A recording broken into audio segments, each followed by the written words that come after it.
अगर आपने हमारे YouTube चैनल को अब तक सब्सक्राइब नहीं किया है तो आपको यहाँ सब्सक्राइब बटन दिख रहा है, इस पर आप क्लिक कीजिए और हमें सब्सक्राइब कर लीजिए। और साथ ही साथ इसके सामने एक नोटिफिकेशन बेल आ रहा है, इसे भी आप इनेबल कर दीजिए ताकि आपको तुरंत नोटिफिकेशन मिले जब भी हम कोई नई वीडियो अपलोड करें।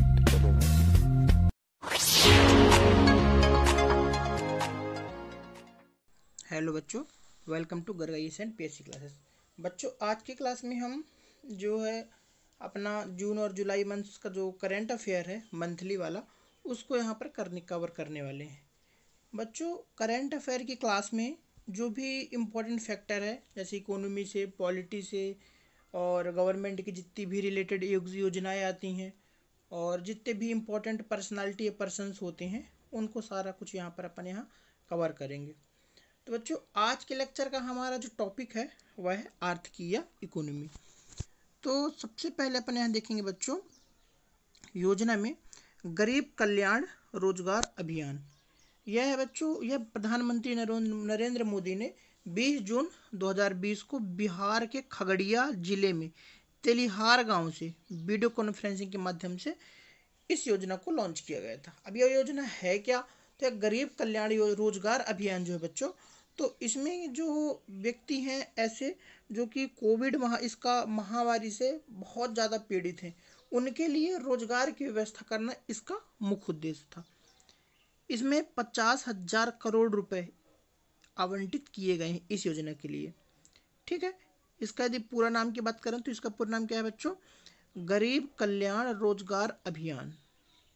इसका एम क्या है? तो मैंने बताया कि कोविड-19 महामारी से प्रभावित बड़ी संख्या में घर वापस लौटने वाले प्रवासी कामगारों को सशक्त बनाना और उन्हें अपने क्षेत्र गांवों में आजीविका के अवसर मुहैया कराना।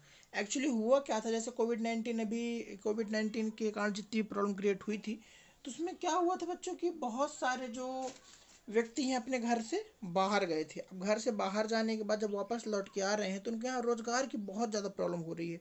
और आप देख भी होंगे टीवी में, न्यूज़ चैनल में, जिसमें हमारे यहाँ लॉकडाउन लगा था तो एक आध महीने तो ठीक था, लेकिन धीरे धीरे उनके पास क्या खाने की बहुत ज़्यादा प्रॉब्लम क्रिएट हो रही थी। इसलिए वह कोई पैदल, कोई बस से, जिसको जो भी साधन मिला वो अपने अपने घरों को लौट रहे थे। तो ऐसे में क्या है कि अब यहाँ लौट तो आए, अब उनको रोजगार तो चाहिए ना, तो उनको रोजगार मुहैया कराने के लिए इस योजना को लॉन्च किया गया। इसके इंपॉर्टेंट फैक्ट हम देखेंगे बच्चों, तो यह अभियान 6 राज्यों बिहार, झारखंड, उत्तर प्रदेश, मध्य प्रदेश, उड़ीसा और राजस्थान के 116 ऐसे जिलों में चलाएगा जहां लौटे प्रवासी मजदूरों की संख्या सबसे ज़्यादा है। इसका जो फोकस देखो, एक्चुअली यूपी, एमपी, ओडिशा और राजस्थान के 116 जिले, उनको इनमें मुख्य फोकस किया गया है, क्योंकि इन जिलों में सबसे ज़्यादा जो प्रवासी मजदूर थे बाहर से लौट करके आए थे। इनमें 27 आकांक्षी जिले भी हैं। इन जिलों में यह अभियान सामान्य सेवा केंद्र और कृषि विज्ञान केंद्रों के माध्यम से चलाया गया है। मतलब ज़्यादा नहीं, इसमें कृषि विज्ञान के बारे में थोड़ा जानकारी दी गई है। जो 27 जिले हैं, योजना के मिशन मोड में इसका जो टारगेट रखा गया है तो 125 डेज, 125 दिनों में इस योजना को पूरा करने का लक्ष्य रखा गया है। इसके तहत प्रवासी मजदूरों को 25 विभिन्न प्रकार के रोजगार उपलब्ध कराने और ग्रामीण क्षेत्रों में जरूरी ढांचागत विकास प्रयोजनों जैसे ग्राम पंचायत भवन और आंगनबाड़ी केंद्र, राष्ट्रीय राजमार्ग कार्य, रेलवे कार्य और जल संरक्षण आदि पर ध्यान दिया गया है। ठीक है बच्चों, तो बेसिकली योजना जो लॉन्च करी गई है यह रोजगार मुहैया कराने के लिए की गई है। जीके फैक्ट की बात करें तो केंद्रीय ग्रामीण विकास, पंचायती राज और कृषि विज्ञान कल्याण मंत्री नरेंद्र तोमर ने 26 जून 2020 को नई दिल्ली से गरीब कल्याण रोजगार अभियान के वेब पोर्टल का शुभारंभ किया। वीडियो कॉन्फ्रेंसिंग से योजना लॉन्च की गई है। तो बहुत बार ये क्वेश्चन आ सकता है कि इसको लॉन्च किसने किया है, तो हमारे देश के केंद्रीय ग्रामीण विकास, पंचायती राज और कृषि एवं किसान कल्याण मंत्री नरेंद्र तोमर ने इस योजना को लॉन्च किया। तो ये इंपॉर्टेंट है, इसको आप नोट कर लीजिएगा। ठीक है बच्चों, नेक्स्ट करंट अफेयर में हम जाते हैं।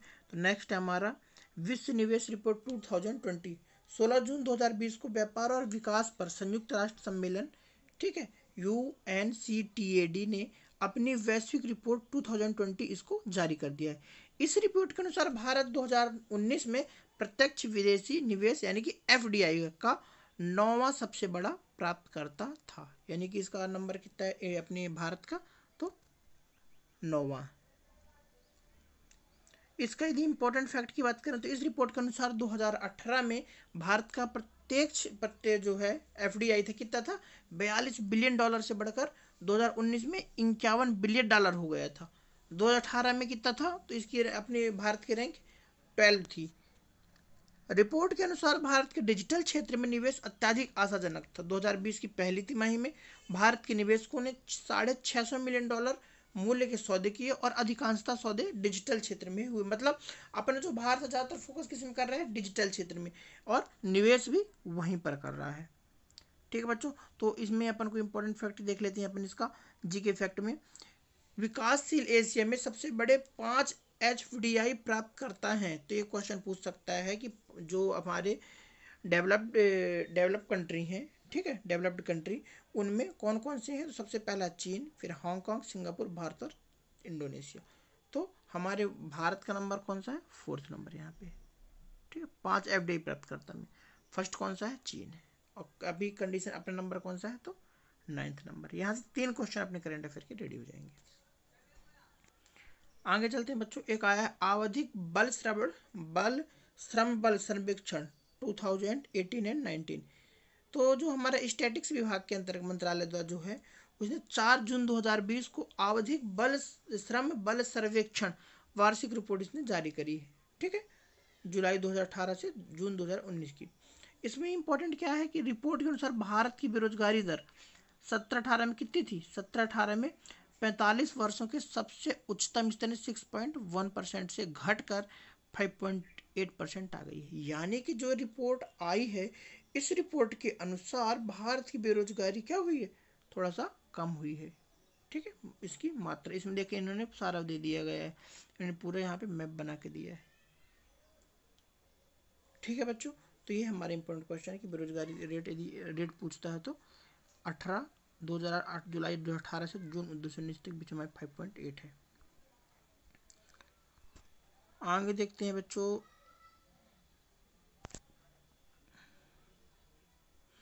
यदि ये पूछ ले, इस राष्ट्रीय सांख्यिकी कार्यालय NSO ने अप्रैल 2017 में इसका शुभारंभ किया था। क्वेश्चन नंबर बहुत बार पूछता है कि स्टार्टिंग कब हुआ है, तो ये अप्रैल 2017 में इसको लॉन्च किया गया है।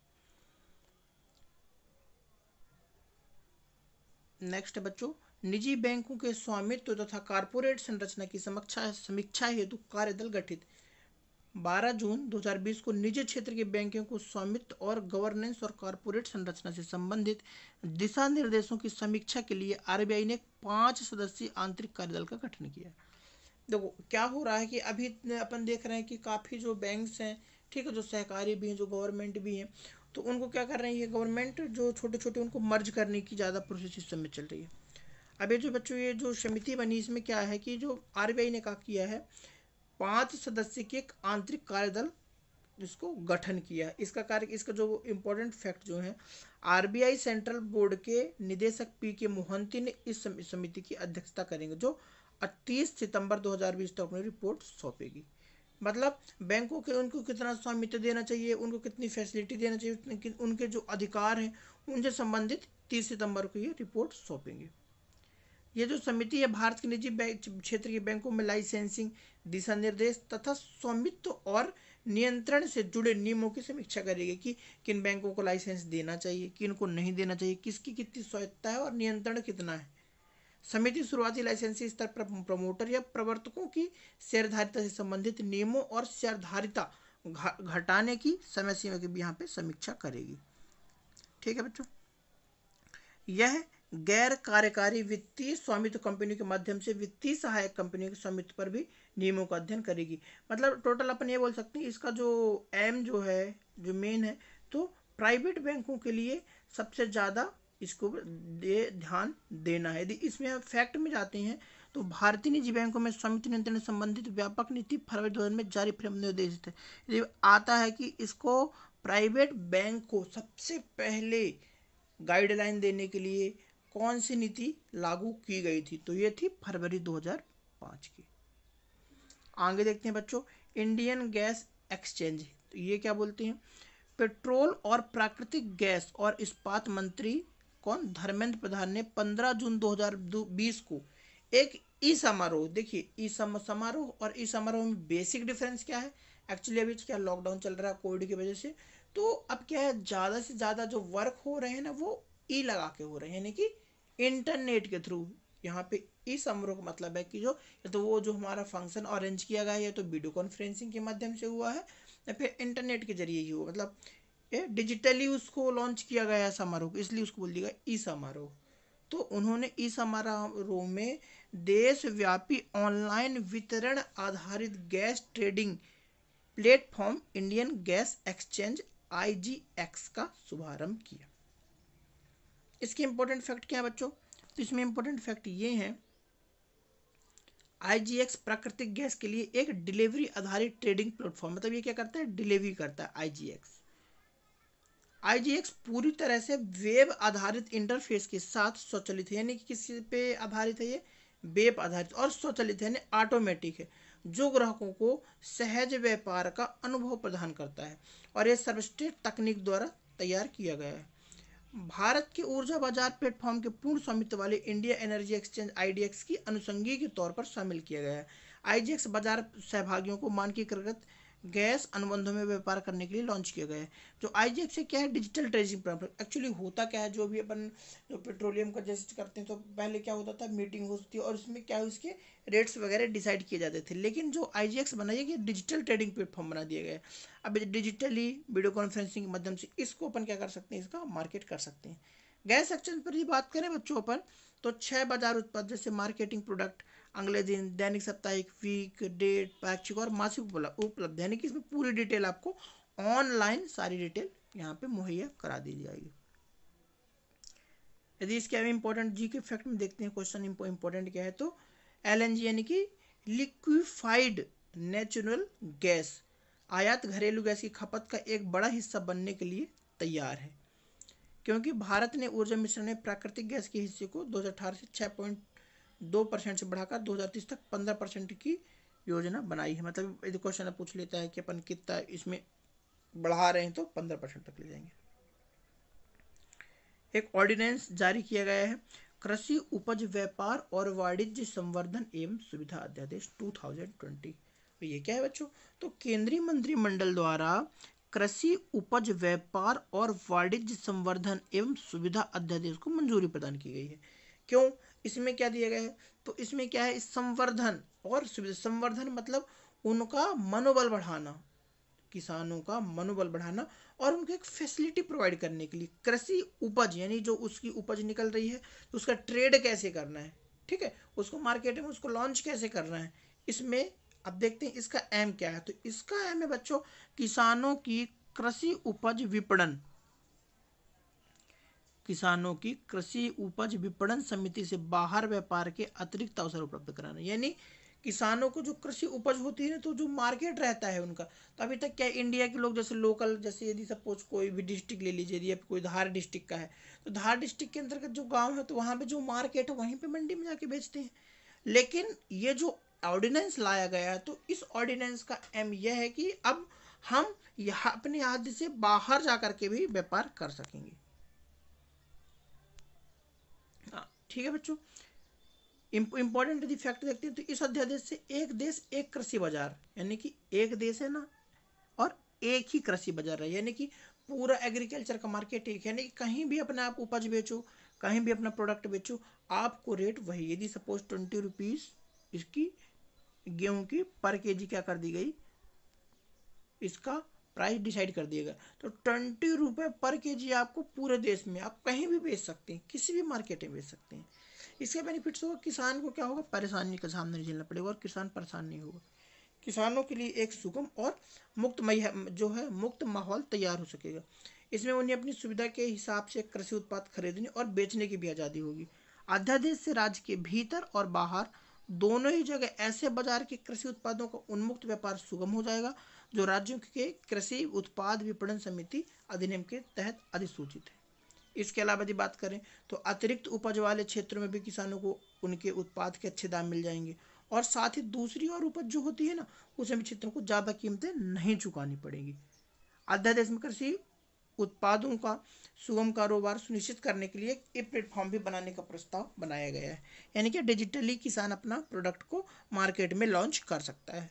किसानों से उनकी उपज की बिक्री कुछ भी इससे ऐसे नहीं कि जो वो बेचेगा तो कोई भी कर नहीं लिया जाएगा सेस। इसके अलावा किसानों के लिए अलग विवाद समाधान की व्यवस्था होगी। यानी कि कोई जैसे लड़ाई हो जाती है, कोई विवाद हो जाता है, तो उसके लिए अलग से जो है सॉर्ट आउट करने के लिए अलग विवाद समाधान की व्यवस्था होगी। नेक्स्ट है इकोनॉमी का है बच्चों, बिजली में Akhil Bharatiya real time market launch. बिजली के लिए रियल टाइम मार्केट। अब ये क्या बोलता है, केंद्रीय बिजली एवं नवीन तथा नवीनीकरणीय ऊर्जा राज्य मंत्री आर के सिंह ने 3 जून 2020 को नई दिल्ली में वीडियो कॉन्फ्रेंस के माध्यम से बिजली के जरिए बिजली में Akhil Bharatiya real time market launch किया। अब ये क्या है, इसकी इंपॉर्टेंट फैक्ट क्या है, तो ये क्या है बच्चों, ये भारत के क्रेताओं एवं विक्रेताओं के लिए उनकी बिजली आवश्यकताओं की पूर्ति व प्रचालन के वास्तविक समय में रियल टाइम के निकट लाने के लिए एक संगठित मार्केट का प्लेटफॉर्म है। यानी कि जो भी अपने से बिजली है तो अपन लेता है भारत से, ठीक है, या जिससे अपन खरीदते हैं, तो उसके लिए एक टाइमिंग डिसाइड की गई, इसको रियल टाइम बोला गया है। इसने भारतीय बिजली बाजार को विश्व में कुछ बिजली बाजारों के लीग में स्थापित कर दिया है जिनके पास रियल टाइम मार्केट है। रियल टाइम मार्केट एक दिन में प्रत्येक 30 मिनट के लिए होगा, जो कि सामान्य मूल्य के साथ दोहरी पक्ष वाली नीलामी पर भी आधारित होगा। इसमें बेनिफिट्स क्या होंगे, तो क्रेता एवं विक्रेताओं को प्रत्येक 15 मिनट के टाइम ब्लॉक के लिए खरीद बिक्री की बोलियों को प्रस्तुत करने का विकल्प होगा। रिमार्क इसमें क्या रहेगा, जो भी नीलामी होगी तो उसमें 15 मिनट के टाइम ब्लॉक डिसाइड किया गया। इसके बेनिफिट्स क्या मिलेगा, या प्रस्तावित रियल टाइम मार्केट दी डिस्कॉम के लिए प्रतिस्पर्धी जो कंपटीटर हैं पर बड़े बाजार में पहुंच के लिए एक वैकल्पिक तंत्र उपलब्ध कराएगा तथा नवीनीकरणीय ऊर्जा उत्पादन की अनिरंतर और एवं परिवर्तनशील प्रकृति के कारण ग्रिड संबंधन की चुनौतियों को काम करने में मदद करेगा। तो ये इसका बेनिफिट अपने को मिल गया। इसके लिए इंपॉर्टेंट फैक्ट में देखें तो भारत ने 2020 तक 175 गीगावाट नवीनीकरणीय ऊर्जा क्षमता का एक महत्वाकांक्षी लक्ष्य निर्धारित किया है। भारत ने क्या किया है, 2022 तक 175 गीगावाट नवीनीकरणीय ऊर्जा क्षमता का इसने एक एम डिसाइड किया है। क्वेश्चन आ जाता है कि कितनी मतलब नवीनीकरणीय ऊर्जा को भारत ने डिसाइड किया है, तो ये फिर है बच्चों next payment infrastructure development fund. 5 जून 2020 को जब पर्यावरण दिवस का अवसर होता है मनाया जाता है, उस दिन आरबीआई ने 500 करोड़ रुपए का पेमेंट इंफ्रास्ट्रक्चर फंड यानी PIDF बनाने की घोषणा की है। इसमें क्या है, इसमें टियर 3 से टियर 6 केंद्रों और पूर्वोत्तर राज्यों में पॉइंट ऑफ सेल मूलभूत सुविधा भौतिक और डिजिटल दोनों माध्यम स्थापित करने हेतु अधिक ग्राहकों को प्रोत्साहित करने हेतु एक फंड बनाया है। इसमें क्या है बच्चों, एक कदम से इन अल्प सेवित क्षेत्रों में डिजिटलीकरण भुगतान प्रणाली को बढ़ावा मिलेगा। आरबीआई इस फंड में 250 करोड़ रुपए का प्रारंभिक योगदान करेगा। शेष राशि 250 करोड़ रुपए कार्ड जारी करने वाले बैंकों और देश में परिचालित कार्ड नेटवर्कों द्वारा वहन किया जाएगा। PIDF को कार्ड जारी करने वाले बैंकों और कार्ड नेटवर्क से परिचालित व्यय को वहन करने के लिए आवर्ती योगदान भी प्राप्त होगा। यदि आवश्यक हो तो आरबीआई कर्मियों की पूर्ति में भी सालाना योगदान देगा। PIDF एक सलाहकार समिति बनाएगा, ठीक है, तथा इसे आरबीआई द्वारा प्रतिबंधित और प्रशासित किया जाएगा। नेक्स्ट है बच्चों सरकार मित्र इंटर्नशिप कार्यक्रम। तो ये क्या है, इसमें केंद्रीय कृषि और किसान कल्याण मंत्री नरेंद्र सिंह तोमर इन्होंने 11 जून 2020 को राष्ट्रीय सहकारी विकास निगम की विशेष पहल सहकार मित्र इंटर्नशिप कार्यक्रम लॉन्च किया। इसमें क्या है, तो इसका क्या है बच्चों, यह योजना सहकारी संस्थानों को युवा प्रोफेशनलों के नवीन और अभिनव विचारों तक पहुंचने में मदद करेगी, जबकि इंटर्न को आत्मनिर्भर बनाने के लिए सहकारी क्षेत्र में काम करने का व्यवहारिक अनुभव प्राप्त होगा।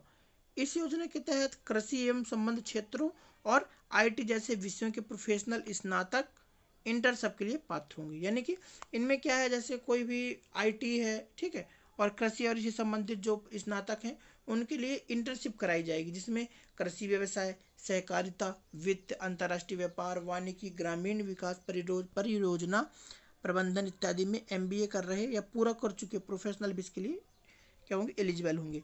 इसके तहत प्रत्येक इंटर्न को क्या होगा, 4 मंथ की इंटर्नशिप अवधि के दौरान वित्तीय सहायता इनकी क्या की जाएगी। जो योजना ये बहुत अच्छी है, सरकार सहकार मित्र। इसमें क्या है कि ये जो इंटर्नशिप कर रहे हैं इनको क्या किया जाएगा, 4 माह की इंटर्नशिप दी जाएगी, यानी कि ट्रेनिंग दी जाएगी, और उस ट्रेनिंग के दौरान भी इनको कुछ जो है पेमेंट दिया जाएगा। तो अच्छा है बच्चों, बेस्ट है। जो बच्चे यदि IT से एग्रीकल्चर कर रहे हैं तो इस योजना में पार्टिसिपेट कर सकते हैं। ठीक है बच्चों, आवश्यक वस्तु संशोधन अध्यादेश 2020 केंद्रीय मंत्रिमंडल द्वारा 3 जून 2020 को आवश्यक वस्तु अधिनियम 1955 में संशोधन हेतु आवश्यक वस्तु संशोधन अध्यादेश 2020 को मंजूरी प्रदान की गई है। अब ये क्या है आवश्यक वस्तु, तो अपन इसको देखते हैं। आवश्यक वस्तु यानी इंपॉर्टेंट जो भी अपने पास है, जो वस्तुएं हैं अपने पास, तो अधिनियम में संशोधन के जरिए ध्यान देना बहुत इंपॉर्टेंट चीज़ है ये। अनाज, दलहन, तिलहन, खाद्य तेल, प्याज, आलू जैसी आवश्यक वस्तुओं को सूची से हटा दिया जाएगा। जो आवश्यक वस्तु अधिनियम में संशोधन किया गया है तो इसमें अनाज, दलहन, तिलहन, खाद्य तेल, प्याज और आलू जैसी वस्तुओं को आवश्यक वस्तु की सूची से हटा दिया जाएगा। केवल असाधारण परिस्थितियों जैसे युद्ध, अकाल, असाधारण मूल्य वृद्धि और गंभीर प्रकृति की प्राकृतिक आपदा में ही केंद्र सरकार इन्हें नियंत्रित कर सकेगी। यानी कि अभी पहले क्या होता था कि गवर्नमेंट का इसमें रहता था, नियंत्रित करती थी, जिससे मूल्य प्राइस बढ़ नहीं पाते थे। अब गवर्नमेंट का कहना है कि कोई असाधारण परिस्थिति आती है, ठीक है, जैसे युद्ध हो गया, अकाल हो गया, असाधारण मूल्य वृद्धि जैसे गंभीर प्रकृति की प्राकृतिक आपदा, तो इसमें ही सेंट्रल गवर्नमेंट में हस्तक्षेप करेगी और इनको नियंत्रित करेगी, बाकी टाइम नहीं। कुछ निर्दिष्ट वस्तुओं पर किसी भी स्टॉक सीमा को लागू करना मूल्य वृद्धि पर आधारित होगा। यानी कोई भी स्टॉक जो है, एक स्टॉक सीमा जो है यदि आप रखते हैं तो ये मूल्य वृद्धि पर आधारित होगा। स्टॉक सीमा केवल तभी लगाई जा सकती है जब बागवानी उपज के खुदरा मूल्य में 100% की वृद्धि और गैर खाद्य कृषि खाद्य पदार्थों के खुदरा मूल्य 50% की वृद्धि हो। यानी कि यदि आपके पास आधा जो अधिशेष बन रहा है, बच रहा है बहुत अधिकतर मात्रा में, तो आप उसको सेव कर सकते हैं। खाद्य पदार्थों के नियमन और स्टॉक सीमा को लागू करने संबंधी अध्यादेश के प्रावधान सार्वजनिक वितरण प्रणाली या लक्षित सार्वजनिक वितरण प्रणाली संबंधित किसी भी सरकारी आदेश पर लागू नहीं होते। यानी कि इनमें स्टॉक की बात बताई जा रही है कि जो स्टॉक के जो कानून बनेंगे तो वे सार्वजनिक वितरण प्रणाली या लक्षित सार्वजनिक वितरण प्रणाली से संबंधित होंगे। फैक्ट देखते हैं। आवश्यक अधिनियम, तो यह आवश्यक वस्तु अधिनियम 1955 का है बच्चों। ये सरकार को कुछ वस्तुओं जैसे खाद्य पदार्थों, उर्वरकों, पेट्रोलियम को आवश्यक वस्तु के रूप में नामित करने का अधिकार देता है। केंद्र सरकार ऐसे आवश्यक वस्तुओं के उत्पादन, आपूर्ति, वितरण, व्यापार और वाणिज्य को विनियमित या प्रतिबंधित कर सकती है। ये जो नियम इसके अंतर्गत। नेक्स्ट है बच्चों इंपॉर्टेंट, मूल्य आश्वासन पर किसान सशक्तिकरण और सुरक्षा समझौता और कृषि सेवा अध्यादेश। ये क्या है, तो इसमें जो है ऑर्डिनेंस जो है केंद्रीय मंत्रिमंडल द्वारा देखो अभी ऑर्डिनेंस यदि आपको मालूम थोड़ा सा मैं बताता हूँ इसको। क्या है बच्चों की एक आर्टिकल है हमारे पॉलिटिकल 123। इस 123 के अंतर्गत कोई भी जो कार्य है, कोई भी जो वर्क है, ठीक है, यदि कोई भी नियम लाना है और संसद का सत्र ना चल रहा हो और कोई भी आपात परिस्थिति है, तो इस परिस्थिति में राष्ट्रपति साहब जो हमारे हैं उनको यह अधिकार होता है कि यह एक ऑर्डिनेंस ला सकते हैं, जिसको हम अध्यादेश बोलते हैं। ठीक, इस ऑर्डिनेंस के जरिए जब यदि ये ऑर्डिनेंस जो है आता है संसद में, और संसद में जब सदन होता है, जब मतलब संसद की बैठक होती है, तो उसको जब पारित करा लिया जाता है, जब ये पारित कर दिया जाता है तो ये नियम बन जाता है। और जब तक इसको यह नियम नहीं बनता, संसद द्वारा पारित नहीं करा दिया जाता, तब तक यह पूरा कानून के रूप में ही काम करता है और लागू भी किया जा सकता है। तो बच्चों ये याद रख लेना, इसको जब हम पॉलिटी पढ़ेंगे ना डिटेल से इसको अच्छे से एलोबरेट करके पढ़ लेंगे, क्योंकि इसको मैंने अभी यहाँ पिछले बता दिया, क्योंकि मैं बार बार ऑर्डिनेंस बोल रहा था। कुछ बच्चे हैं जिनको ऑर्डिनेंस समझ नहीं आ रहा था, सर अध्यादेश क्या है, अध्यादेश क्या है, इसलिए थोड़ा सा मैंने इसको यहाँ पे बता दिया ताकि थोड़ा सा आपको चीज़ें क्लियर रहें कि ऑर्डिनेंस आपके समझ में तो है एटलीस्ट कि अध्यादेश है क्या आगे चलते हैं बच्चों। अध्यादेश में किसी भी कृषि उपज के उत्पादन से एक कृषि समझौते का प्रावधान है, जिसका उद्देश्य किसानों को कृषि उपज को प्रयोजकों तथा बेचने में सुविधा प्रदान करना है। प्रयोजक में इंडिविजुअल, साझेदारी फर्म, कंपनियां, सीमित देयता समूह और सोसाइटी शामिल है। अध्यादेश एक कृषि समझौते के तहत प्रयोजकों और मालिकाना हक हासिल करने या एक किसान की भूमि या परिसर में स्थायी संशोधन करने से रोकता है। समझौते की न्यूनतम अवधि एक फसल सीजन या पशुधन का एक उत्पादन चक्र होता है तथा अधिकतम अवधि 5 साल की होती है। एक कृषि समझौते के तहत कृषि उपज को सभी राज्य अधिनियमों से छोड़ दी जाएगी। इन उपज को आवश्यक वस्तु अधिनियम 1955 के प्रावधान से छोड़ दी जाएगी और इसमें कोई भी स्टॉक सीमा की बाध्यता नहीं होगी। एक कृषि उपज की खरीद के लिए भुगतान की जाने वाली कीमत समझौते में उल्लिखित की जाएंगी। तो ये बेटे बच्चों, इसका अपन जीके का फैक्ट का इंपॉर्टेंट पॉइंट देखते हैं। इसमें तो नहीं दिया, तो नेक्स्ट देखते हैं। बागवानी फसल दूसरा अग्रिम अनुमान 2019-20। कृषि सहकारिता एवं किसान कल्याण विभाग ने 2 जून 2020 को विभिन्न बागवानी जो फसलों के रकबे, क्षेत्रफल और उत्पादन के संबंध में 19-20 के दूसरे अग्रिम अनुमान जारी किए। इसमें इंपॉर्टेंट क्या है कि दूसरे अग्रिम अनुमान के अनुसार कुल बागवानी जो 18-19 के 310.74 मिलियन टन की तुलना में 3.13% अधिक 320.48 मिलियन टन रहने का अनुमान है। पिछले साल की तुलना में सब्जियों, फलों, सुगंधित एरोमेटिक्स और औषधीय पौधों तथा फूलों के उत्पादन में बढ़ोतरी, जबकि बागवानी फसलों और मसालों के उत्पादन में कमी दर्ज की गई है।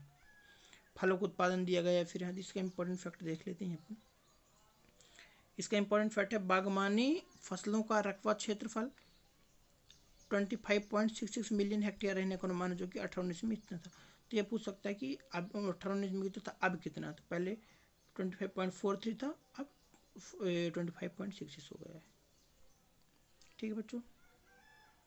फिर नेक्स्ट इंपॉर्टेंट चीज़ देखती हैं अपन, एक अपन इसको देख लेते हैं। ये सब्सिडी जो शिशु ऋण खातों पर 2% ब्याज सब्सिडी योजना, केंद्रीय मंत्रिमंडल ने 24 जून 2020 को पात्र उधारकर्ताओं को प्रधानमंत्री मुद्रा योजना के तहत सभी शिशु ऋण खातों पर, जो शिशु ऋण खाते चलते हैं, उन पर 12 माह की अवधि के लिए 2% की ब्याज सब्सिडी देने की योजना को मंजूरी प्रदान करी है। आगे देखते हैं इसको।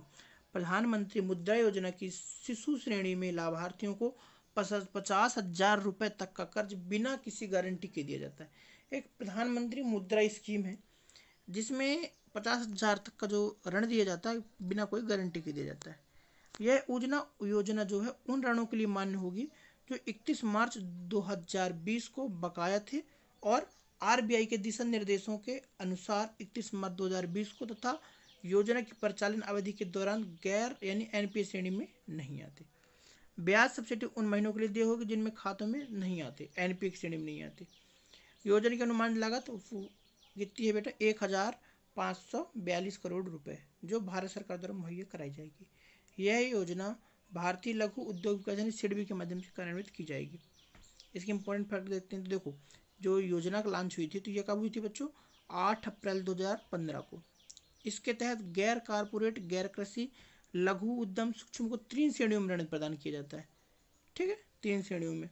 पहला 50,000 रुपये तक शिशु ऋण, फिर 50,000 रुपये से लेकर के 5 लाख तक का किशोर ऋण और 5 लाख रुपए से लेकर के 10 लाख रुपए तक का तरुण ऋण। 3 प्रकार के दिए जाते हैं ऋण। तो जो 50,000 तक का नहीं, इसमें क्या है 2% का अपन को बेनिफिट्स मिल रहा है। ये इंपॉर्टेंट फैक्ट है। ठीक है बच्चों। तो बच्चों वीडियो ज़्यादा लंबी हो जाएगी, इसलिए आज की क्लास हम यहीं तक रखते हैं। फिर आगे की क्लास में हम आगे पढ़ेंगे। तो बच्चों कैसी रही आज की क्लास, ये आपको ये करंट अफेयर की वीडियो समझ में आई हो, पसंद आई हो तो इस वीडियो को लाइक ज़रूर करें और जो इसमें डाउट आपका हो रहा हो तो कमेंट सेक्शन में आप मेंशन करें, हम जल्दी ही आपके डाउट को क्लियर करेंगे। और बच्चों ये वीडियो को अपन को क्या करना है, ज़्यादा से ज़्यादा स्टूडेंट्स में क्या करना है, शेयर करना है, जिससे ज़्यादा से ज़्यादा बच्चे स्टडी कर सकें। ठीक है बच्चों, तो मिलते हैं नेक्स्ट वीडियो में एक नए लेक्चर के साथ। तब तक आप घर पर रहिए और सुरक्षित रहिए और मन लगा करके पढ़ाई करिए। ठीक है बच्चों, थैंक यू।